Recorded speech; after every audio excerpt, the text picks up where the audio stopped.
Hotep Sinuhena Senut Itiren Ishakanuku Kemet. I hope you're doing well. Let me check the sound as usual. Sounds good. That's beautiful. The title of this video is Farrakhan being disingenuous about Malcolm X and Elijah Muhammad's so-called wives. We already have a flight doctor in the place to be who wrote Farrakhan is not to be taken seriously. Now, I'm going to start by sharing a video. I'm putting the link in the chat. For those who may wonder about the thumbnail that I've used, I took it from the Breakfast Club, but it might not be in that radio broadcast that these words were spoken. But as you will see when I will share my screen, the thumbnail used is from the Breakfast Club. Now, to my knowledge, I've seen 2 interviews of Farrakhan on the Breakfast Club. There's this one where Farrakhan is wearing this relaxed clothing, and it is not actually in the radio studio that we see when they receive guests. And there's another one when he is actually when Farrakhan is in the studio wearing a suit. So we have DJ Envy on the left and a Shout Man of God in the middle. However, when you look at the description of this video, it says that the speech was delivered, if we can call it a speech, was delivered at the Lions Club of America, Chicago, Illinois, September 23, 1993. And that the photo is not from this meeting, okay? But as we will hear, it sounds like Angela Yee's voice that is asking the question at the beginning.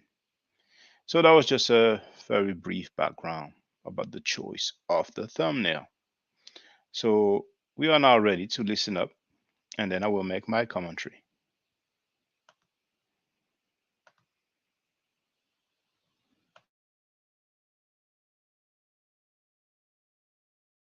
The other day I saw the movie Malcolm X, and I'm a little confused there. I don't understand what that was all about and why he was assassinated by his own people.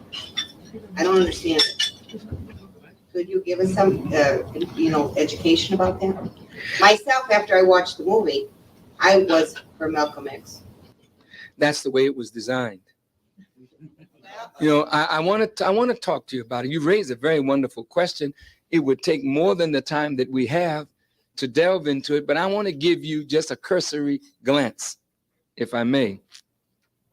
First of all, Malcolm, as you know, was an ex-offender. He was a man that was brilliant, but he was in a criminal life.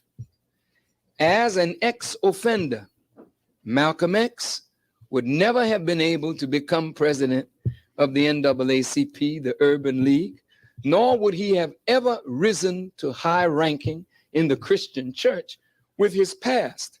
But since the Honorable Elijah Muhammad is a man that redeems us from our fallen state, he took Malcolm from where Malcolm was and taught Malcolm and gave Malcolm a platform which exposed Malcolm's tremendous gifts, and he became an international figure. Now, that movie was put out by Warner Brothers. I believe that those who run Warner Brothers are Jewish. Now, I asked the question, did you know, Mr. Wyatt, did you know that 30 years ago, when Malcolm was alive and in his heyday, that if you would go back and get the dossiers written by the Anti-Defamation League, how did they characterize Malcolm X? They characterized Malcolm X the same way they characterize Louis Farrakhan today, as a dangerous anti-Semite. Now I'm asking you, since Malcolm never retracted any word that he said, because it was Malcolm who first brought to the nation, not Elijah Muhammad, Malcolm brought to us the protocols of the learned elders of Zion, asking us to read that. It was Malcolm who exposed Spingarn as the real power behind the NAACP. It was Malcolm who exposed the Jewish influence in civil rights organizations. So Jews were very angry at Malcolm X. Now Malcolm's image has been sanitized. What did he do? Did he retract his statements? Did he say he was not, that what he said before were lies? Not Malcolm. So now, why do you clean him up, Warner Brothers? Why do you spend $30 million on a black man to make him a hero? You never did that to W.E.B. Du Bois and Marcus Garvey and other great black scholars. You did that to Malcolm. Why? I know why. You're not interested in the dead. You're interested in the living. And I am the living.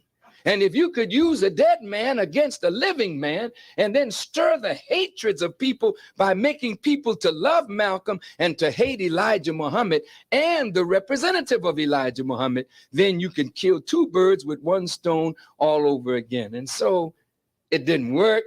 So your money went down the tube. Now, what about Elijah Muhammad?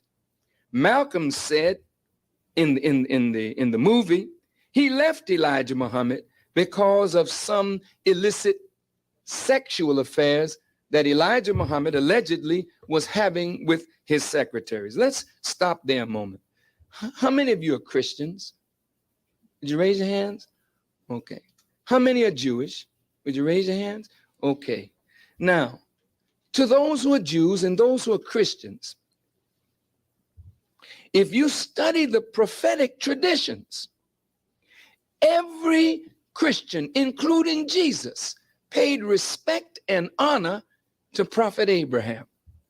Abraham is not only your father as a Jew, he's my father as a Muslim and the father of Christians. All three religions claim Abraham. How many wives did Abraham have? According to the book. Let's talk now. Abraham had a wife called Sarah, according to the Bible.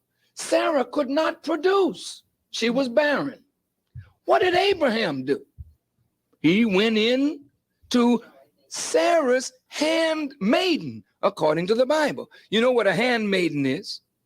A handmaiden is a young girl who is a virgin. And she conceived a child for Abraham. Later, Sarah conceived. According to the Bible, Abraham put Hagar out of the house into the wilderness. Now, if you were judging his behavior without trying to understand God's wise purpose, you would say Abraham was not so righteous a man to make that young girl pregnant and then put her out in the wilderness. But that's there on the page of history. Now, as a Jew, you know that the prototype of the Messiah is David. How many wives did David have? And how many concubines did he have? At the Wailing Wall today, which is the last remnant of the great Temple of Solomon. How many wives did Solomon have? How many concubines did he have? But yet you will stand at the Wailing Wall, a building built by Solomon, and offer prayers to the Almighty God. And you're not worried about how many wives Solomon had, and you're not worried about how many wives David had, and you're not worried about how many wives Moses had. So why should it be your concern today if we tell you that a black man whom God raised up among us had wives from among black women and fathered children from among them? Who are you to judge that kind of behavior if we say he's a messenger of God? That is the hypocrisy with which you handle my teacher. But that is not the way you handle your prophets. You honor them, you respect them, you even make excuses for them. And then you allow one of Elijah Muhammad's students, you raise him up as a saint because Elijah Muhammad had wives and Malcolm fell out. Who did he fall out to follow? He fell out with Elijah Muhammad to follow who? Prophet Muhammad. How many wives did Prophet Muhammad have? He had 11. And God removed the number from 11 to 9. When I came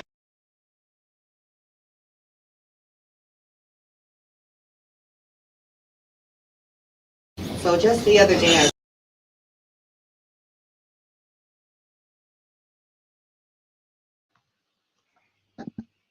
Okay,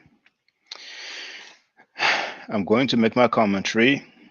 Hotep to you, brother. Him Hotep 360. He wrote Hotep Shaka. That's a Breakfast Club team for sure. On the thumbnail, that is. But in the video that I have shared, once again, you have the link here in the chat.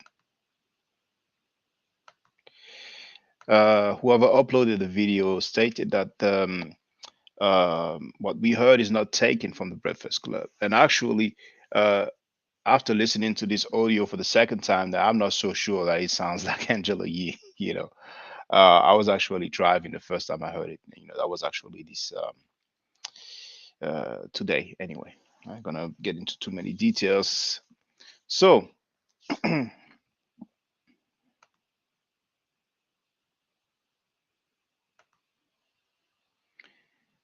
order to substantiate my commentary, I want to show something that is very important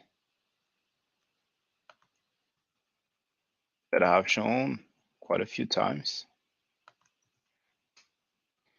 that you will find on that page here. You see, it's in the chat.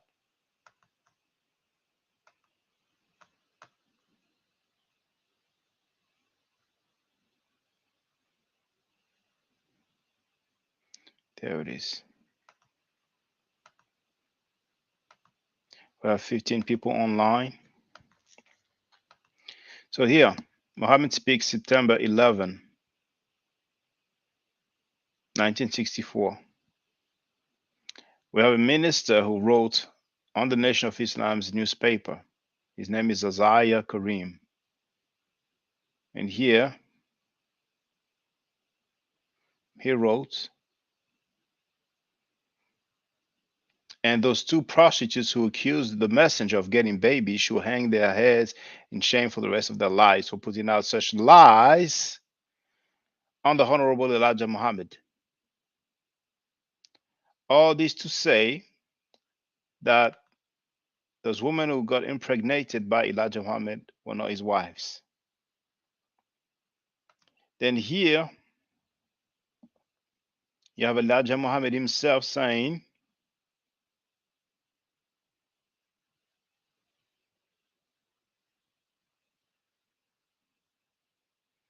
talking about Malcolm X,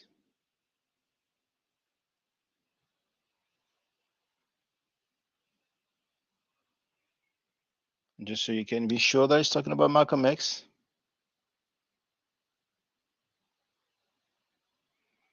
I'm going to start here.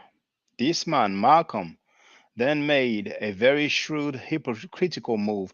He made a pilgrimage to Mecca. On his return, he had a long cloak and a new grown beard, making himself look religious to deceive the Muslims here in America. But his disbelief in Allah and Islam made him fall. He then went and brought arms to flight. I'm sorry. He went.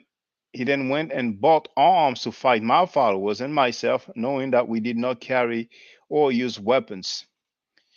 Before I continue, I'm not aware of Malcolm X buying arms in order to fight the followers of Elijah Muhammad. But people leave out the attempts that were made on Malcolm's life. And Omar Shabazz has done a great job at documenting that. And for the record, I received the DVDs of Omar Shabazz, and while I'm at it today as well, I received Lance Shabazz' book. Now I know you cannot see too well because of the background, but you can see Blood, Sweat, and Tears, The Nation of Islam, and Me. So I'm going to have some more material to go through. But anyway, let's continue.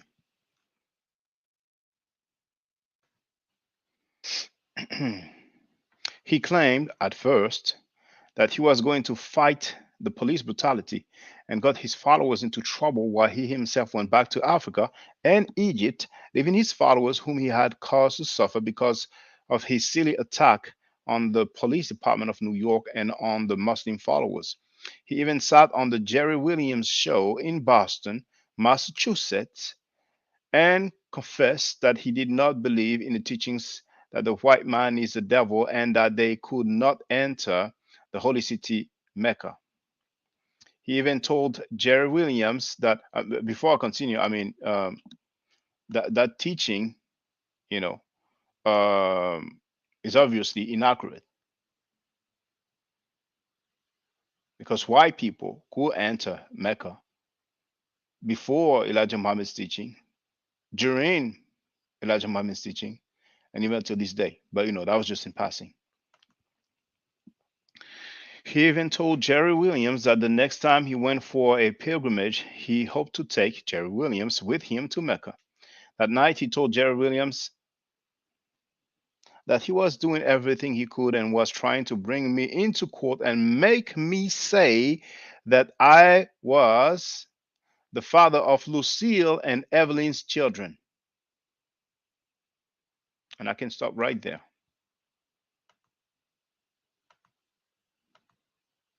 This shows that these secretaries were not his wives. Now, you heard the questioning. You heard the question asked to, to Farrakhan, and you've heard his answer. He started off by saying that Malcolm X was the next offender, which is true. And he continued saying that Malcolm would have never risen as a leader of the NAACP or some Christian organizations. However, he became the national spokesman of Elijah Muhammad. And I'm paraphrasing, you can always go back and listen. But um, then he stated that Malcolm X, I forgot if you use the word produced, um, but it was distributed by Warner Brothers, and he says they are Jewish, so that's like playing on a Jewish slash Zionist thing. And then he talked about Elijah Muhammad allegedly having illicit sexual affairs with his secretaries. So they talked about the movie. In the movie, we hear a woman saying, "I didn't do anything wrong to be put in isolation." And if I'm not mistaken, we have records of Malcolm X addressing the fact that at least one of the secretary was put on trial and charged with adultery. And it's probably one of the latest public statement of Malcolm X.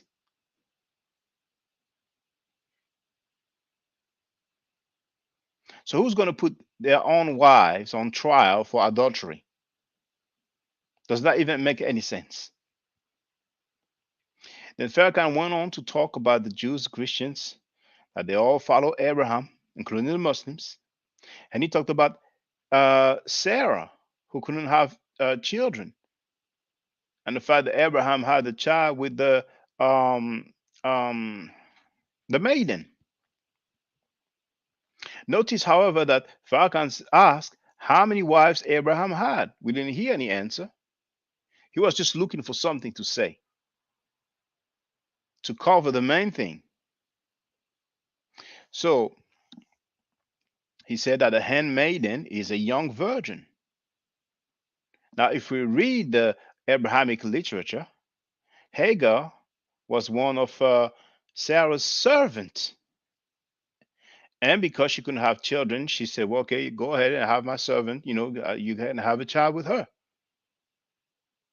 And then because we are told that Hagar was looking at Sarah sideways, like, I had a child, you can have a child. She complained to Abraham, and he said, it's your slave, it's your servant. You do what you will with her. And Sarah kicked out Hagar. Was Abraham married to Hagar? Now, the statement was made by Farrakhan. You would think Abraham was not so righteous to make that young girl pregnant.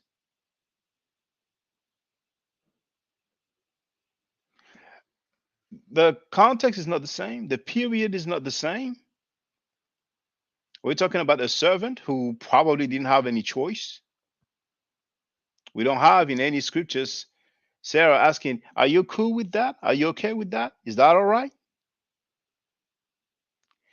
Now, then Farrakhan talked about Solomon, and we go to the wall, Solomon's wall, the temple. We're not worried about how many wives David had. We're not worried with how many wives Solomon had. We're not worried about how many wives Moses had. And he also ended up saying, "Who did Malcolm X fell out uh, um, with Elijah Muhammad to follow Prophet Muhammad?" And we are told that he had 11 wives. And I think, if I'm not mistaken, Farrakhan ended saying that the number was reduced to maybe nine or some other numbers, because it is said that Prophet Muhammad had an exception, so he could have more than the four wives. For all Muslims around the world, the limit is four wives. You see. Now, however, there's a mention of anything that your right hand possess. So, basically the servants, the slaves, that doesn't count. So, all that being said, it is disingenuous because those ladies, those secretaries, were not Elijah Muhammad's wives. And it's very sad that Malcolm X was murdered for telling the truth. And we have people who act like, well, he talked bad about Elijah Muhammad in the press, in the white press. But what about the attempts made on Malcolm X's life? People want Malcolm X to just sit down and smile and be happy about people trying to kill him and not say anything. He was telling the truth. So it's I mean, let me see what the latest comment is. Chris Johnson wrote, "Who was the imam slash minister who performed the nikah, marrying Elijah to these young ladies? An imam told me there are no private weddings in Islam."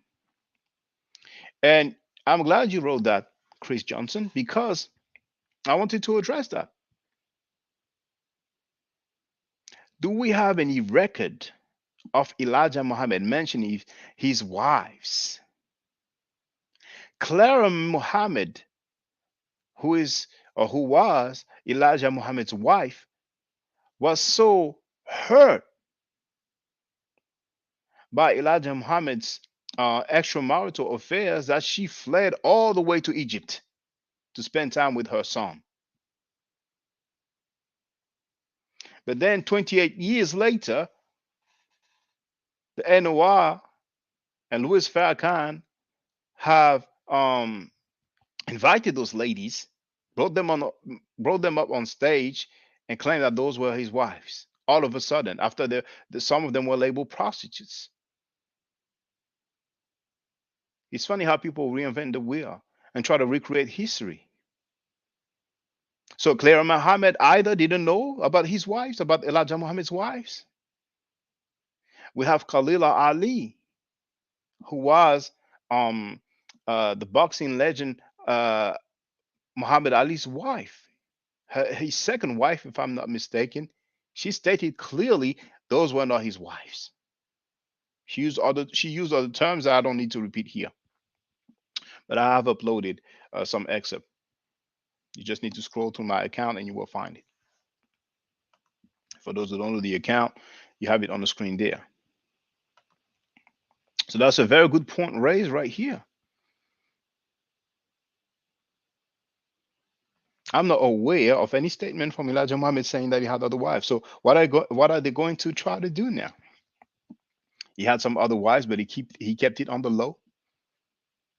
What about the lawsuits, the paternity suits, the child support or requests for support for the children? That's how someone acts with his wives. So it's such a shame. People like to focus on the claim that Farrakhan, when he could barely look at Malcolm X's daughters in the eyes, that he was responsible for creating the atmosphere for the mother. But they want to leave out what I will play now.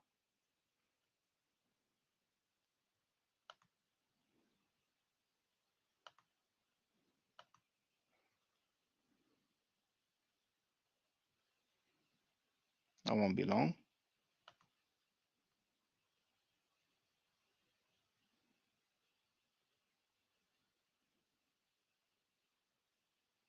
There it is. That's what they want to leave out.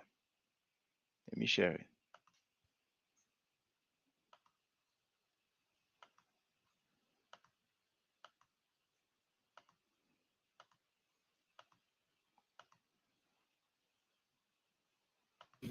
Our zeal, our love and hatred, our ignorance was manipulated by powerful outside forces. And the result is that members of the Nation of Islam were involved in the assassination of Malcolm X. And the nation has taken the heat and carried the burden of the murder of Malcolm X. We cannot deny whatever our part was. He clearly stated that members of the Nation of Islam were involved in the assassination of Malcolm X. So it's not just creating the atmosphere.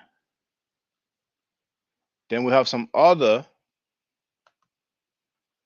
statement where it almost sounded like Farrakhan was praising the killers of Malcolm X. He sounded like some type of eulogy of the killers. Malcolm didn't know what he was playing with.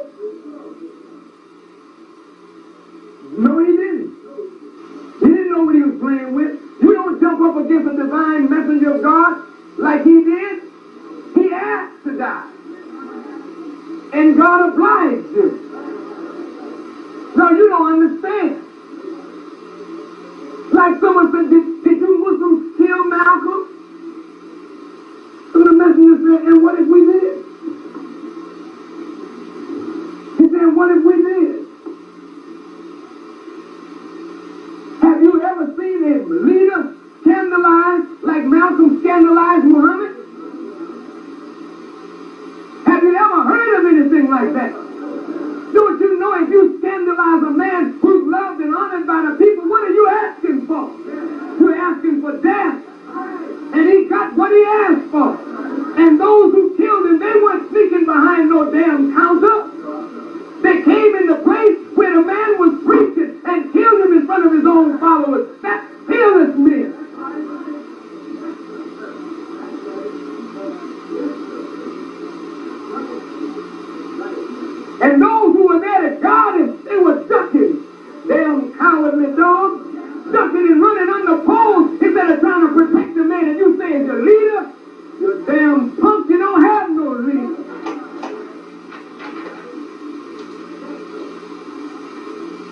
If he's your leader, why the hell would you stand up for him?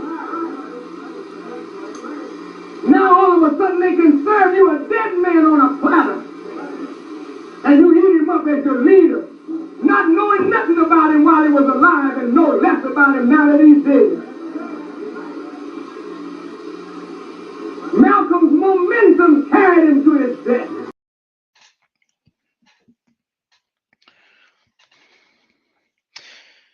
And for those who don't know, what almost sounded like some admission. It ain't none of your business.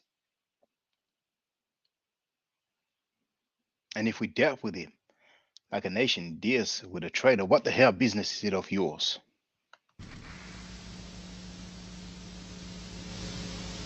Yeah, I love Elijah Muhammad enough that if you attack him, I would kill you.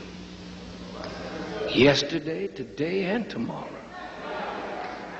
And I'm not a killer, but neither are you. But if somebody attack what you love, each one of you in here would become a killer instantaneously. Am I lying? Mother, let somebody look like they're attacking your child. Here's a woman who fought a bear because the bear snatched her baby. And she ran the bear down, screaming until the bear dropped her baby. Love casts out fear. We don't give a damn about no white man law when you attack what we love.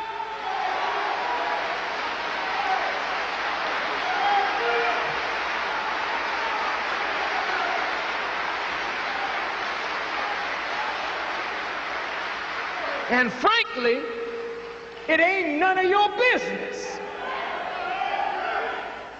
What have you got to say about it? Did you teach Malcolm? Did you make Malcolm? Did you clean up Malcolm?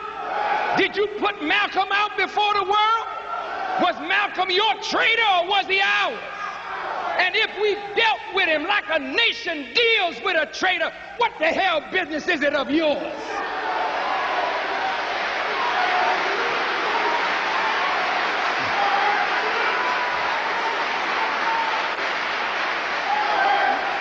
You just shut your mouth and stay out of it. Because in the future, we're going to become a nation. And the nation got to be able to deal with traitors and cutthroats and turncoats. The white man deals with his. The Jews deal with theirs. Salman Rushdie wrote a nasty thing about the prophet, and Imam Khomeini put out a death thing on him, and it stands today.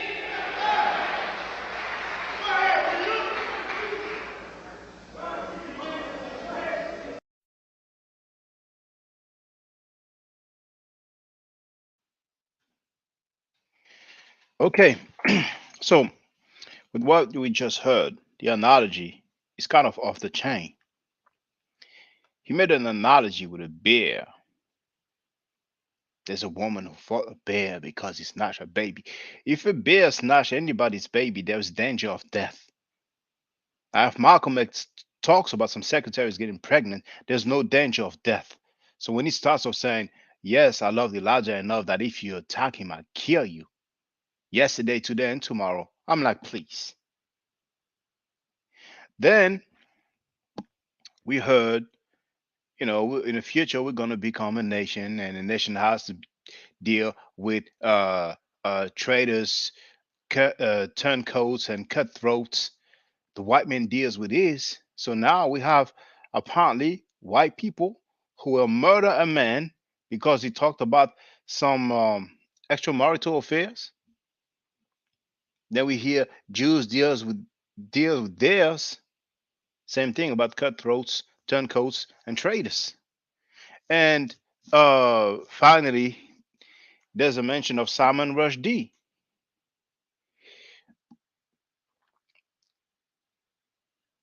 This author had some fatwa.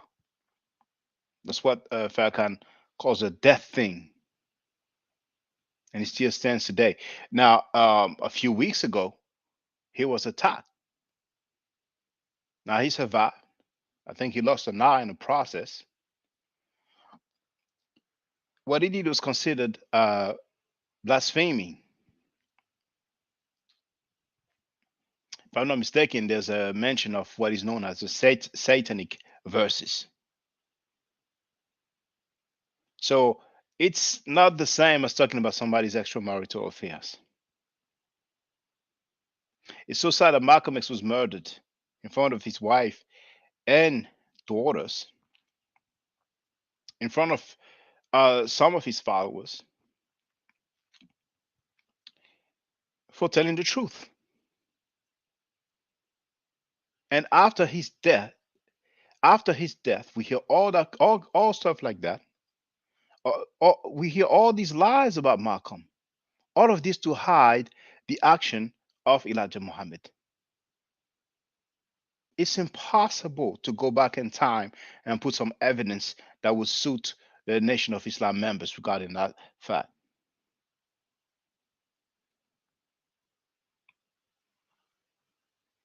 They were not his wives.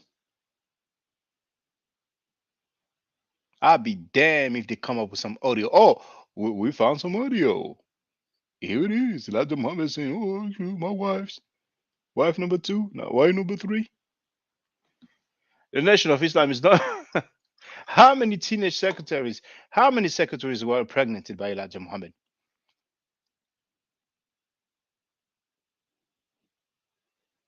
Who spoke about Elijah Muhammad's wives at the time? At the time, people spoke about only one wife.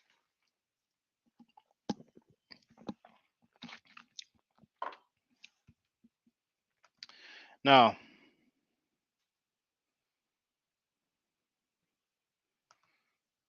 Shimon wrote, all his sons have white women as wives, law.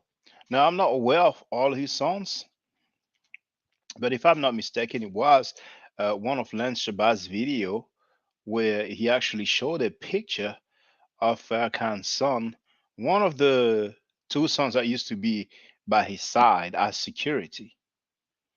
And it's the one that's shorter, the one that's taller, is called Mustafa, if I'm not mistaken. And he appears to be acquainted with a fair bit of rappers. So the other one that's shorter, if I remember correctly from the excerpt that I've seen, he went to rehab and he met that lady and he got with her. I think they got a child together. I don't know if they got married legally or religiously. So if somebody is aware of any other sons being with a Caucasian lady, feel free to share the info if you find that necessary. We have Love Mifro in a place to be. Chris Johnson wrote, it was said that zealots killed Malcolm. Farrakhan and Yusuf Shah used the term zealots in their interviews. How many more zealots were involved? Shimon wrote, the nation had Brother X killed, and he was powerful. We have Tim Kama who wrote, the fact that Farrakhan and any other members of NOR was never investigated over the murder of Malcolm speak volumes. They were in cahoot with government to kill Malcolm. Well, NOR members were investigated for the murder of Malcolm X, and some of them were sent to prison for that.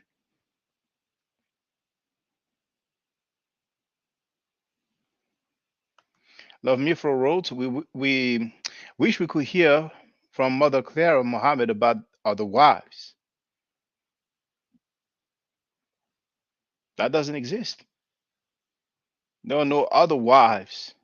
Nobody knew about any other wives, or they can just show and prove. It's a pretext, it's an excuse to cover something that's inconvenient.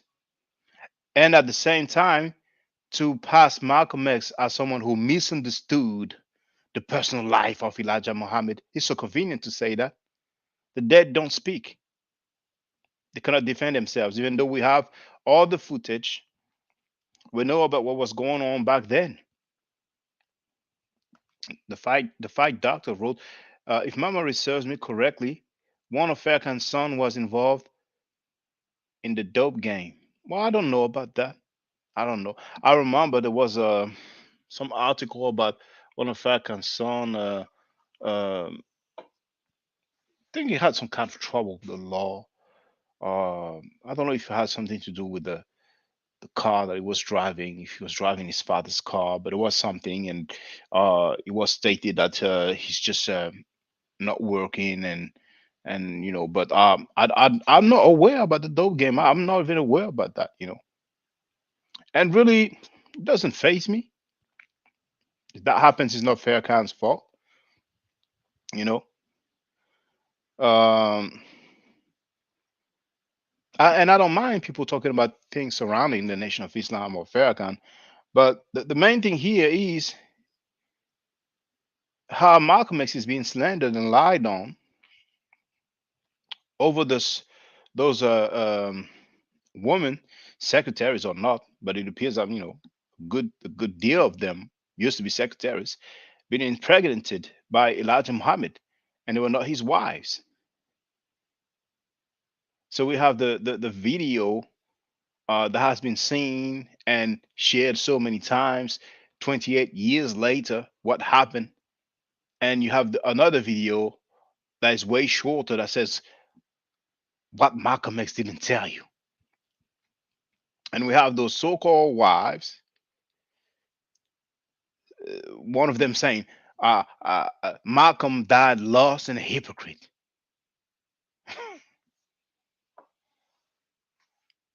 And some of those uh, ladies were suing Elijah Muhammad, trying to sue him. Some of them were labeled prostitutes.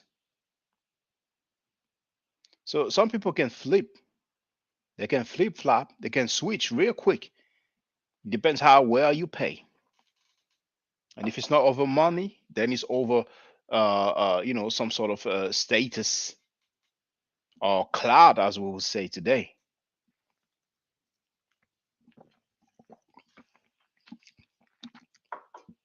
But it's such a shame that people are so gullible. And the funny thing is that there's a lot of people who have a reflex of defending the Nation of Islam without even knowing the history of it.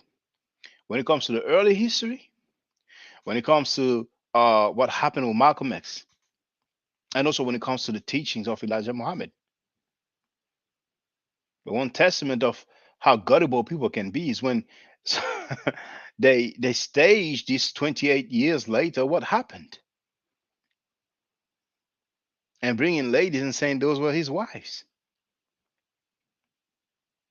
And we have some people now about to release some books to try to reinvent the wheel, to try to reinvent history.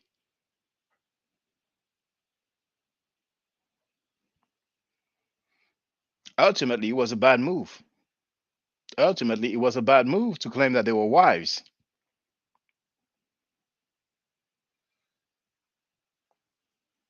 And at best, that's being disingenuous. That's a lie. It's not true. It's not right and exact. The fight Doctor wrote, we know who killed Malcolm X. Love Mifro wrote, exactly. So for so long, oh, it was the FBI. Some would say it was the CIA, even though many will say the CIA deals with overseas matters. Some people would say that's the FBI, others would say that's the government. Some would say that's the Secret Services. Some would say that's CONTELPRO, shifting the responsibility away. And the leader itself, the leader of the organization, it's himself said that members of the Nation of Islam were involved in the assassination of Malcolm X. So are Nation of Islam members going to say that Farrakhan didn't know what he was talking about? Just like when we have Farrakhan on tape, video, color, saying that Prophet Muhammad was a white man, but then we have some people running around talking about Prophet Muhammad was black. And he is a follower and student of Farrakhan. I mean, it's the world upside down, man. But some people are so gullible, no matter what you tell them, if you have enough money, they'll accept it, they'll swallow it, and it's sad. And it's sad. And you're dealing with some people who will tell you that they are critical thinkers. They are so much critical thinkers that you show them on the Nation of Islam on newspaper, on their own newspaper, where a minister, I mean, they cannot get past that. On their own newspaper, a minister labeling these ladies as prostitutes. But we are supposed to believe 28 years later and beyond that those were the wives. Who's putting their wives in isolation? Who's charging their wives with adultery? The memory, the legacy of Malcolm X is being dragged in the mud. And all those people who claim to have love for Malcolm X don't say anything. It's not an issue of fighting. It's not an issue of going to war. But who's going to defend the legacy of Malcolm X? I know Omar Shabazz does. Now, you see, I haven't started reading Lance Shabazz's book, but I just received it today. But I had a glance.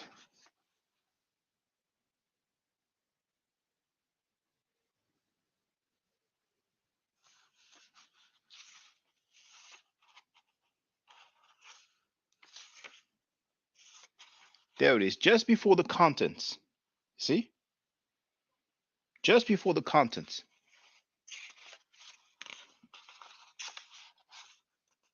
After the preface and after the acknowledgement. So you first have the acknowledgement, the preface, and then, see, the preface is over. It's signed. There's no signature, but it says Lance Shabazz. Then you have a small text, and it starts saying, this book contains information that I must release regardless of my own personal safety. The book is designed to heal wounds and bring some clarity to broken alliances. And that's all I read. That's all I read. That's courageous. Love Me Fro is asking what is the name of the book. I will put the YouTube page. The YouTube page. I'm sorry. The Amazon page.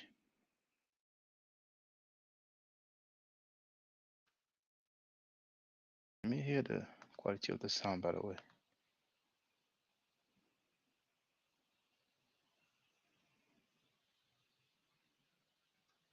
Okay, it's good. So,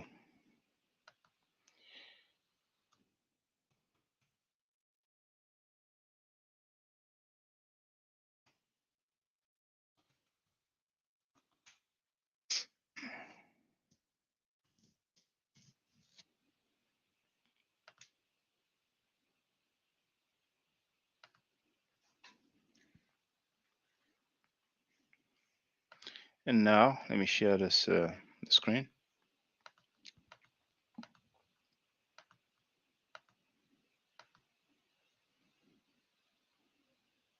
See,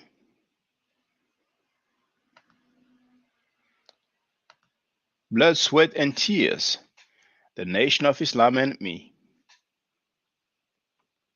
was released actually 7 years ago. The author is Lance Shabazz, Lance, and then Shabazz, always spelled with one B and two Z, or as they say in England, two Z.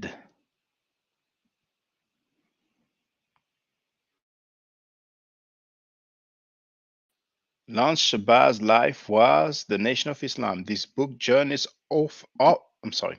This book journeys over 50 personal years, traveling thousands of miles and many dozens of interviews, culminating my decision to walk away from it all. I realized my beliefs and principles gained as a follower of the Honorable Elijah Muhammad is rejected, altered, modified, and the last trick our messenger warned us all to stay away from what today's so-called followers accept. The profession counts for naught unless carried into practice. I therefore share some of my history for the family and students of the Nation of Islam. 332 pages. There are 20, there are 34 ratings, and how many comments? I mean reviews. Um, 20 reviews. So that's a courageous brother right there.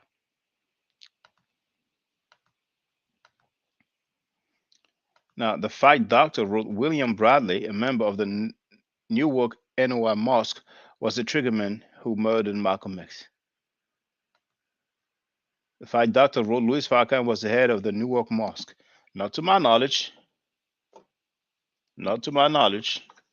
To my knowledge, Farrakhan was the minister of New York's mosque. It might have been in Harlem, and I think it's mosque number 7. So let's try to get our facts right because that's the kind of thing that they will jump on. They will jump on this.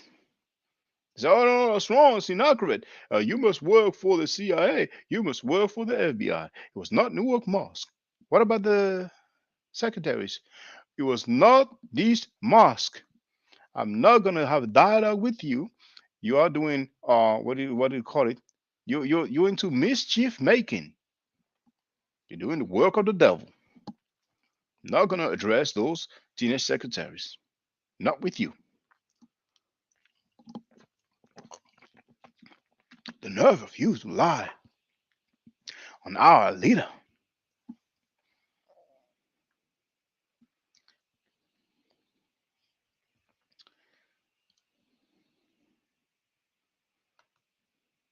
Now I think some people say that he traveled to New York, but hey, I mean the day before, or the same day, or he was on the phone with them. I think some people say that there's some phone conversation that may have been tapped the day of the murder, but there's so many things we will never know.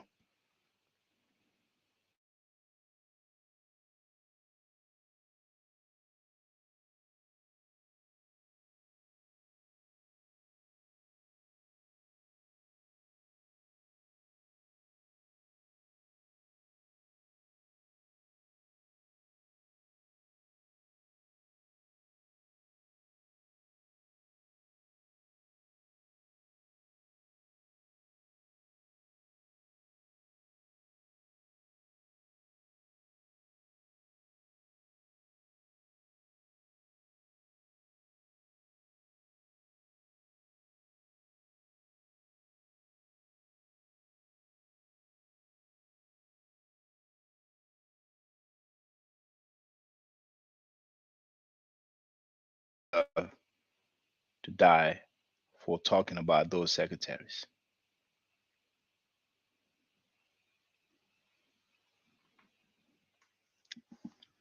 All right, it's been 54 minutes. I've stated more or less everything that I wanted to address.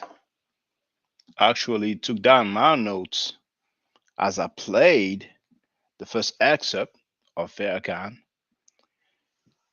And if somebody wants to holler, then feel free.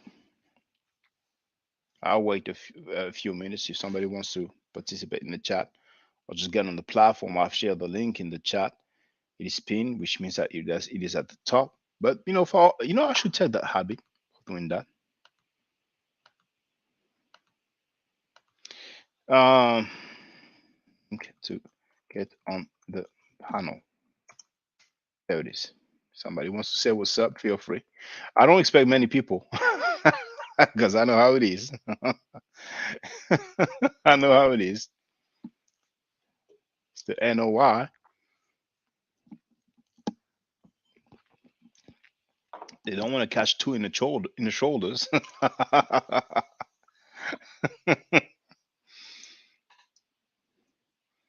They know who laid the murder game down. Let brothers know they're not effing around. From way back in the day, Chica game bananas. But just in case we don't have any bootlickers, I'll wait for a couple of minutes. Wives. Those were the wives. It took them 28 years to become wives. Such a long wedding. Probably the longest wedding in history.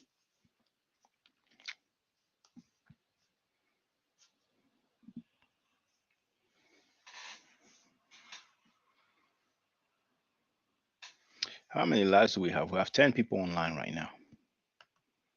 I don't know if some people are expecting me to go off and be disrespectful, but wasn't my purpose. 8 likes. Okay, close this one. Okay, close that one.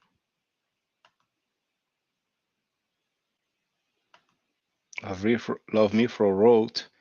You're a rapper now. And love me for a road. Sorry for the delay. My phone is bugging. No problem at all.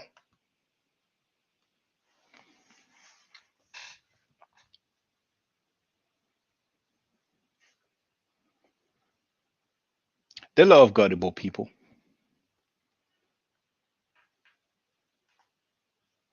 It's quite quick and easy to find out whether or not the person you're talking to has some knowledge about a topic, about a subject. So when they realize they come across some people who have very little knowledge about the organization, and they can freestyle without any worry, not to say without any care. Now, if they know, or that person knows a little something, and they're going to be more cautious, and they will ultimately not address the matter. They talk about everything else. So the question will be, well, what about the secretaries? What about Malcolm? Then in response, we're gonna hear about Abraham, about David, about Sarah, about Solomon, about Jewish people, about Christian people, about Prophet Muhammad, the whole yard, everything but what was asked about. Many people are like that, not just Nation of Islam members, because for those who have been following me, I mean, you have some people they are very skilled with it, at being deceptive with their answers. Love me for wrote a whole damn sermon, and politicians are skilled like that as well. But what many people might fail to realize is that they have training, they have coaching.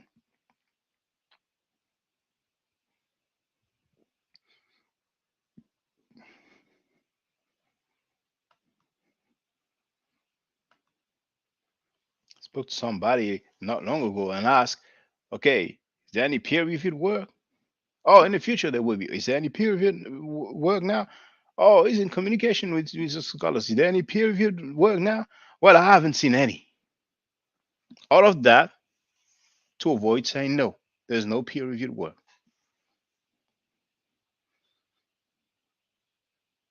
What do you put on your census? Oh, I haven't filled the census in a long time. Thank you for clarifying. Thank you for confirming that you have filled the census before. What did you put in the census? Oh, I never filled the census. But just a minute ago, you said that you haven't filled one a long time ago. No, I haven't filled the census. Oh, so that was a mistake then? Yeah, it was a mistake. When you are not seasoned, Trust me, you're gonna dance the Macarena with people like that, man. We have plenty of people like that. So a lot of people are just not seasoned. They are gullible. You can tell them whatever you want. I came across a video.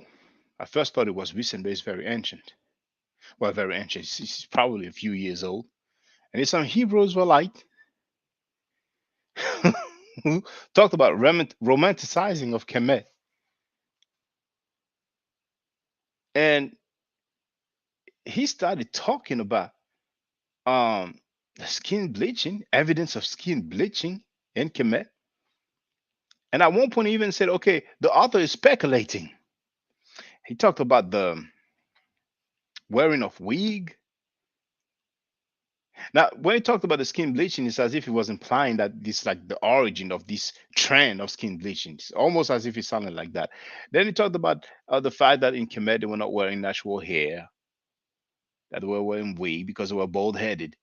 And the guy himself said it was because of the lice. It has been said by a few people that people from the royalty will shave their head, and that's why they will wear wigs. And it's they will shave their head or their hair for hygiene purposes. And the guy says, "Well, we have that comedic guy there who has a beard. He was talking about Jabari. So Jabari should shave it off. You know, if you want to follow the tradition, you should shave it off. But in Deuteronomy, there's a mention that if a woman gets raped by a dude, well, it just has to give money and it's good. If you want to follow the tradition, you know what they have to do. And if they want to follow the tradition, if somebody rapes their daughters or sisters, you just have to give a little change and he's good. Oh, we can play that. And then he went on to talk about meat, that they were not vegetarians. I'm like, man, you have a book where it says in the Tanakh, in the Torah, in the Old Testament, the main book that Hebrew Israelites follow, that if a woman gets raped, the rapist, now that is if she's not married, the rapist can give her. You know what? Let me just show you, because some people are gonna say I'm making it up. I'm gonna say you made that up.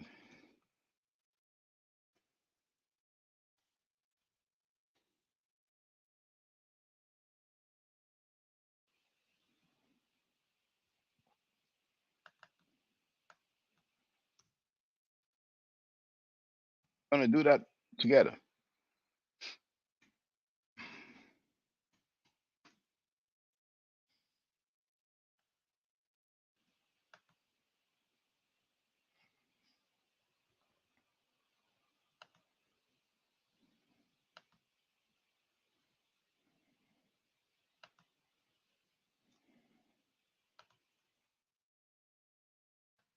Sharing the link in the chat.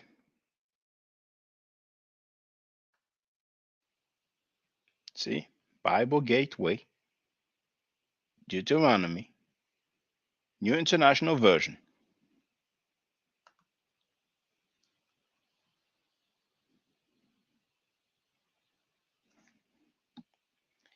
So that's chapter 22,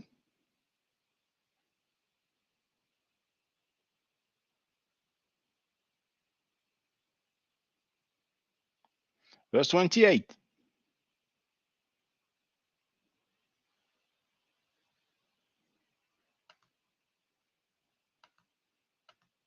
Let me share the screen now.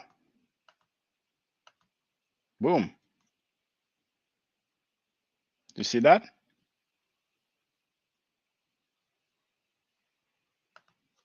If a man happens to meet a virgin who is not pledged to be married and rapes her, and they are discovered, he shall pay her father 50 shekels of silver. He must marry the young woman, for he has violated her. He can never divorce her as long as she lives. Dang. So if they want to follow the tradition, because oh my goodness, So horrible, such a crime. Skin bleaching, wearing of wig, and eating meat in Kemet. Oh my goodness, so horrible. As if Muslims, Jews, and Christians don't eat meat. But if a man meets a virgin, not pledged to be married, and he rapes her, and they are discovered, I guess if they are not discovered, he doesn't have to pay anything. But if they are discovered, then he shall pay her father 50 shekels. And he must marry the young woman. I don't know if she has a say.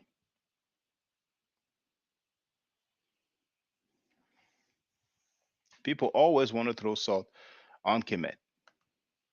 Always want to talk sideways about Kemet. Now, just for the record, let's see what the KJV says, King James Version.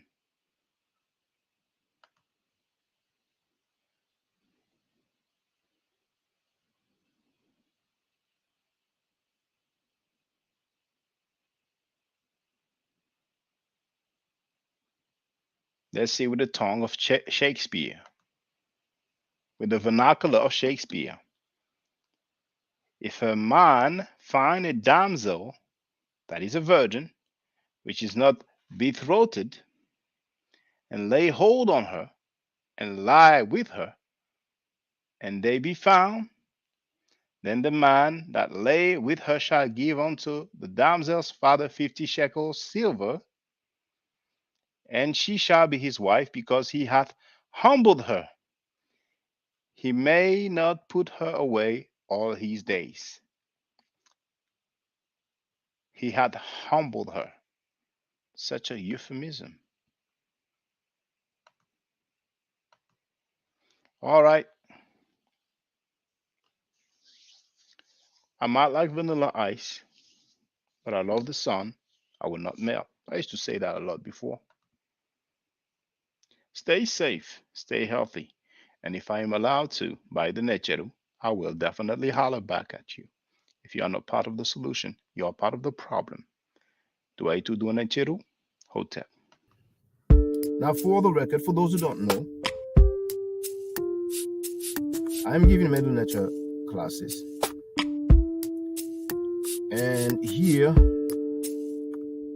that's the flyer. Okay? So, those who are interested, feel free to holler at me. If you're not interested, it's cool. But I recommend that everybody who has not yet seen the video, Kemet and Ma'at, before Judaism, Christianity, and Islam, then watch it. It has about 300,000 views and really deserves to have a lot more. I just want to let everyone know who's listening in now and who's going to listen to this stream in the future. I just had my first Meta Nature class by Brother Shaka today, and I've had other Meta Nature lessons by other teachers, and I can tell you right now, the brother is the best in the game. He is that was one of the best classes I've ever had, ever. So if you're interested in learning the Meta Nature, if you're interested in getting the basics of it, Brother Shaka is an awesome teacher. Get with him, and it's extremely affordable. This brother is giving us his time and his skills, and he's basically giving it away. I mean, I just consider it a donation. You know what I'm saying? So if anybody's interested in learning the Meta Nature, get with this brother right here. He's an awesome, awesome, awesome teacher. And I'll end with that. Hotep Senu, Hena Senut. This is Julie, also known as Servant of Yah, and I'm currently taking the Medu Neture classes with Brother Shaka, and it has been an amazing experience. Only 2 lessons so far, and I feel like I've been taking the classes for months, just with the how in depth he goes into the vocabulary words, the construction of the language, the grammar. It's been immeasurable, the experience. And one thing that comes across, hands down, is his extreme passion for teaching this to anyone who is willing to learn and has an interest in learning. So I highly suggest, if you are interested, even a minimal interest, that you subscribe to the classes with Brother Shaka. It's such a nominal amount for how much you get. I know, like, our last class was over 2.5 hours. It felt like 2 minutes, but because that's how, involved you are in what he's teaching and how he teaches and how compassionate he is about what he teaches. Also with sharing materials free of charge, no question, no doubt. It's just what he does. He doesn't have to, but he does. And so I just wanted to give a short testimonial about the class and the effectiveness of the class. And all of that is attested to how studied Brother Shaka is. So I highly recommend anyone with a minimal interest that you do sign up for the Medu Netia class. Hotep. Don't forget to subscribe to my channel, which is Ma'at Forever. Don't forget to watch the video entitled Kemet and Ma'at. Don't forget to share Kemet and Ma'at on my channel on Twitter, Facebook, Instagram, WhatsApp, or other social media that you use. Email, text messages, you name it. Those who wish to donate can do so on paypal.me/ma'at4ever.